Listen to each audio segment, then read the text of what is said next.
Hi, Julie Jones from SSB Performance, Smarter, Stronger, Better Mindset Training, here with this week's Mindset Made Simple Tip of the Week, brought to you by Game Day Sportswear. Visit shopgameday.net and get everything you need for all of your sporting good stuff. Anything embroidered, anything engraved, you name it, Gina and Kim can do it and send it to you anywhere in the country.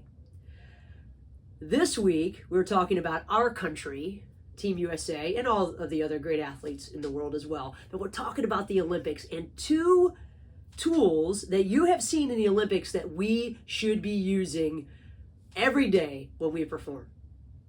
The Olympics have kept me up way too late. My Whoop is telling me I'm not sleeping enough. We're watching NBC primetime. Who can resist the riveting stories and the competition, the races that are won by a hair or not? The races in watching the greatest female swimmer of all time go this way while everybody else is still going that way. Or the redemption tour by both of our gymnastics teams. These are just amazing performances. And they are sharing with us so many tools on how we can use routines and habits to improve our performance, even though we are not Olympic athletes, or most of us. And if you are, I'm so happy you're watching this. But all of us perform in one way. And if we can use these two tools that have shined the brightest, then we are going to improve our chances of doing our best. One of the gems that has shined the brightest throughout to me, it really has stood out, is the smile. We know that positive emotion is one of the biggest predictors of peak performance, and smiling changes our brain. Think of Suni Lee after her first tumbling pass. She nails it, and she smiles, and I was like, she is going to kill this, and she did. Not just because she smiled, she put in tons and tons of work, of course, but that smile made a difference. Even a forced smile changes the way our brain works. I looked through tons of research on this week, and what we know, or what researchers have told us, is the simple act of smiling releases neuropeptides. We're talking dopamine, serotonin, endorphins. And these neurotransmitters are associated with happiness and a relaxed state. Now, I don't use the word happiness very often when we talk about performance, but we know that when we feel better about what we're doing, we perform better. So if we need to be happy, let's do it. We're not always going to be happy, but even a forced smile makes our brain think that we're happy, and it releases all these neuropeptides, and it affects our neurotransmitters, and it changes the way that our body functions. In fact, a Duquesne smile, which is when we smile with our eyes and our mouth, a real smile that lights up our face, that is even more impressive. It lowers our heart rate, it lowers our blood pressure, it reduces self-reports of feelings of stress. Study after study have shown this. A simple smile can affect our performance in so many positive ways. And you can do it at any time. And it takes no extra time. I hear all the time, well, we don't have time to incorporate mental training into what we're doing. We've got so much going on. Smiling takes no time at all. In fact, you don't even have to smile and mean it. They did a study where they had people take chopsticks or a pen and hold it in their teeth like that. And that act of having their mouth in that shape affected their brain the same way that a genuine smile does. It changed all kinds of things for the better, and that's absolutely huge. Another thing that smiles can do is it shifts our emotional state from negative to positive. They say that this is because it's using the facial feedback hypothesis. Facial expressions can influence emotional experiences, improving mood and emotional regulation. Studies have proved that our brain thinks that we are feeling good, and it acts in the exact way that it does when we are feeling good. What else does it do? It improves social ability, social perception, which can change the way a team feels, which can change the way the judges feel, which can change the way everyone around us feels. Walk into some place and smile and see what happens. When my son was little, we would walk into stores and he would smile at everybody.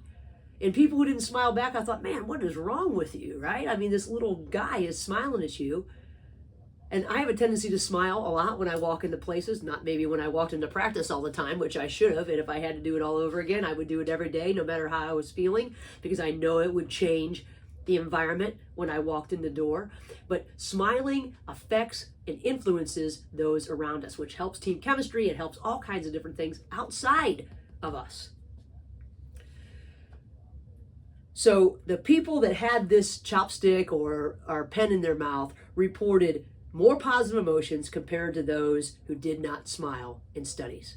That's it. It makes a difference. Our amazing brain releases those mood-enhancing, stress-reducing, cognitive-improving neuropeptides, even if we don't mean it. It's crazy.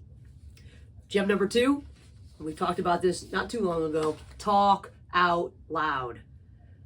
Apollo Ono had something on X, formerly Twitter, of course, and I have the link in the blog if you go to ssbperformance.com. But he was talking about Suni Lee again and talking about her pre-performance self-talk, which was out loud. This is what he thinks she said, and I think he's right. He thinks she said, okay, you've got this. Last one for me. This one is forever.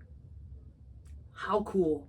But I noticed right away that she was talking out loud. I'm like, yes, I talk about this with all my athletes. What happens when we're talking out loud? Well, number one, we're talking, I hope, about what we want. She's really not talking about what she needs to do. She's talking about the fact that she's in control of this. She has this. She is there for a reason. She is practiced. She's ready to go. We are not thinking about what we don't want. We're not talking about what we don't want. We're not listening in our own head to what we don't want. We are talking about what we are doing and what we expect, or what we are going to do and what we expect, not what we're trying to avoid. And there's science that backs this as well. I looked at 3 or 4 studies about this, and it's so simple. Here's why it works. We talk out loud, we can align, or we can listen to our goals. We hear ourselves talking to our goals. Notice that she said, you've got this. She didn't say, I've got this. She could have said, Suni, you've got this. That's even better. But she's coaching herself. She is laying her goals out, which then allows her actions to meet those goals.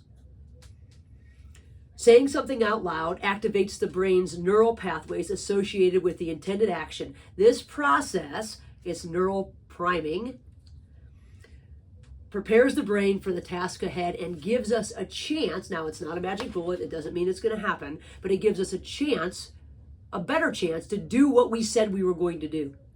It also, when we say things out loud, increases our ability to use our mental rehearsal. We talk, we see things in pictures, we see what we want, and we are sending blueprints to the muscles that are involved in that action, because we are talking about what we are going to do, what we want our body to do. We're putting ourselves into a state of being in control. We have agency. We've talked about this before. We've made a social contract, even if no one else is listening. We remember that we can do these things. We remember that we're choosing to do these things. And we're reminding our body of exactly what we expect of it.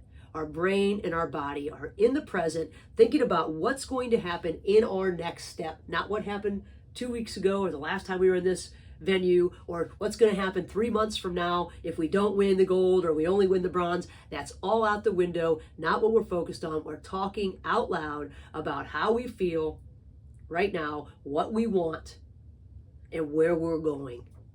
It's so simple. It's so simple. Another reason that talking out loud makes a difference is because it boosts our self-efficacy. It boosts our self-efficacy. That's the belief that we can succeed. Higher self-efficacy correlates with better performance across domains, including sport, including public speaking, including business. But again, part of that is because we can see ourselves doing exactly what we want. Another study that I looked at talked about how positive affirmations, and some people say positive affirmations work and don't, but again, positive affirmations or telling ourselves what we can do increases our confidence. We're not talking about something bad, we're talking about something good. And that changes all those neuropeptides and neurotransmitters and all the different things in our brain and all that good stuff that we need to be relaxed, to be in control, to have our full cognitive ability with us, and to chill all the systems in our body so that we're ready to go do what we trained for 4 years, or 3 years in this case, to do. So, smile and talk out loud, just like the Olympians. Yeah, they've got it on us. I'm sure they're better than most of us at their craft, at least at what they do. But we too can use the tools that they use to be the best at our craft. If I smile, it makes a difference.